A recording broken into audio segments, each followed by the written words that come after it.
Tale Foundry. Hey, welcome back.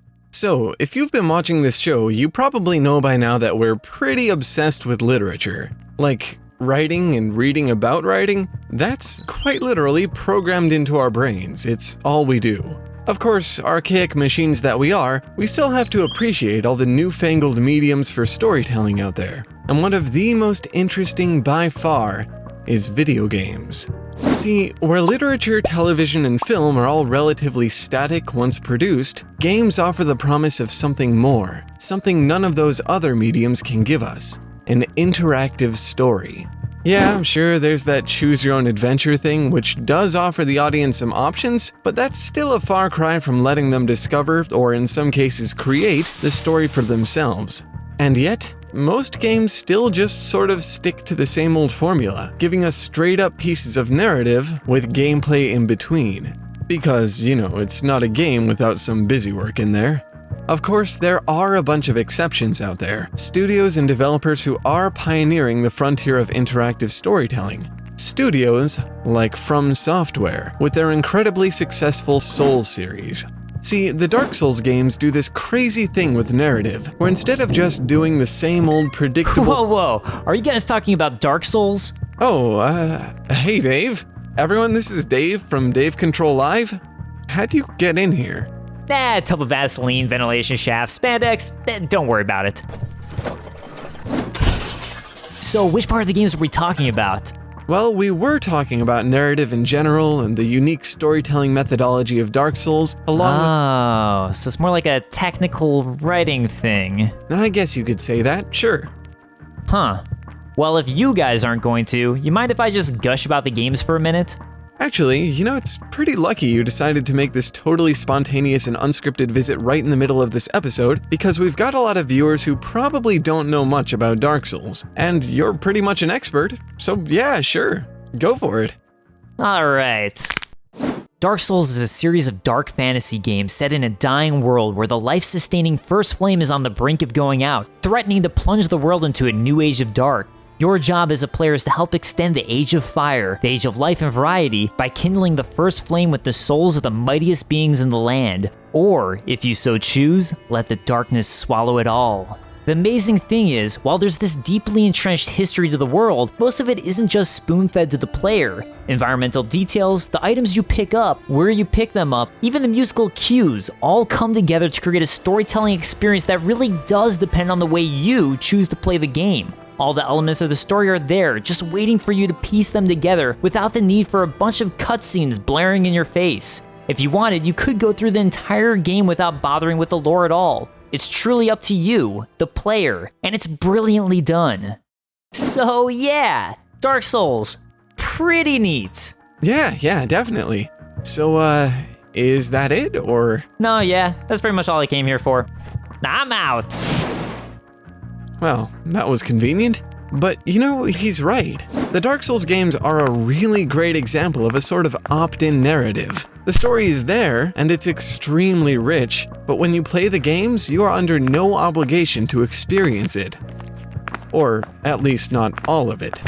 Some pieces of the story are delivered more directly than others, but even then, the series paints with very broad strokes. And that's good. It gives players the freedom to uncover and, more importantly, interpret the narrative on their own, creating an interactive story without relying exclusively on branching narrative paths the way so many other games do.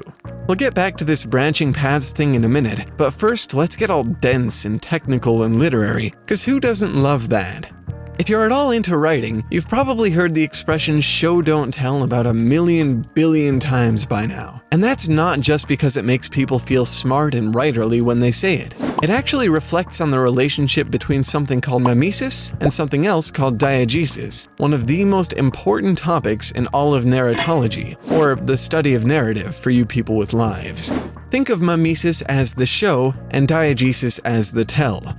Where mimesis is concerned with the portrayal of the story, imitation, acting, imagery, diegesis is almost exclusively narrative being delivered to the audience, whether by a character or by some kind of disconnected narrator voice. But the trouble with the expression show don't tell is that there's no perfect dichotomy between the two. Diegesis and mimesis are inextricably connected. Sometimes the best way to tell someone something is by showing it to them, and sometimes the best way to show someone something is by telling them about it.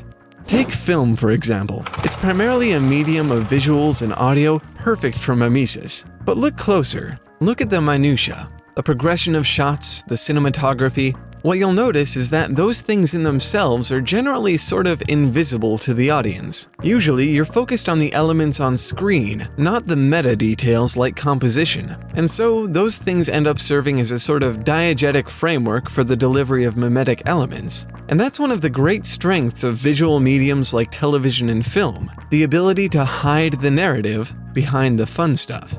But we're not here to talk about film, we're here to talk about games, the only medium with a true capacity for interactive storytelling.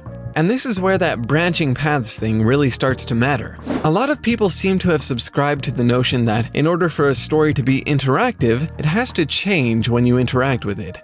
And sure, that makes sense in theory, but you have to remember that games, like every other medium, have limitations. Until we come up with some kind of crazy AI that can create relevant and interesting narrative, we're stuck with whatever the developer programs into the game. So instead of a dynamic story that changes according to the way you play the game, you end up with a bunch of different static stories, and your gameplay just decides on which one you get to see. So branching paths? Interactive, but only in the sense that you get to pick out a pre-established narrative. Not quite tapping into the full potential of the medium. But the Dark Souls games break this mold. I mean, yeah, they do have some branching paths in them, and the story is, of course, pre-written, it is a game, but it's presented in such a way that it sort of inverts the whole idea of branching paths. From the moment you start playing the first game, the majority of the story is already available somewhere in the game world, waiting for you to find it.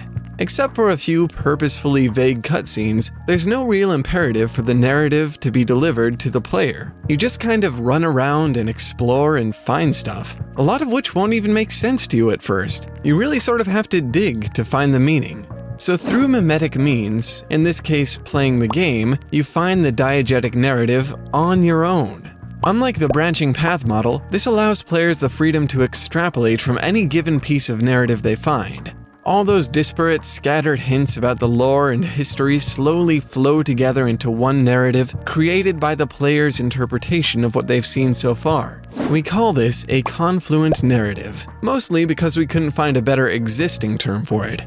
And while we did discover it within the context of Dark Souls, the coolest thing about it is that it's a form of interactive storytelling that actually has application outside of video games. We'll try and show you how in this month's short story, but that's still a ways off. So for now, if you want to get a look at this sort of storytelling in action, have a look at our friend Dave's Dark Souls lore videos. He does an amazing job of finding those pieces of narrative scattered throughout the games and interpreting for us how they might fit together. He's also just got a bunch of awesome gaming content in general, so hey, maybe do some snooping around once you're done with his lore stuff.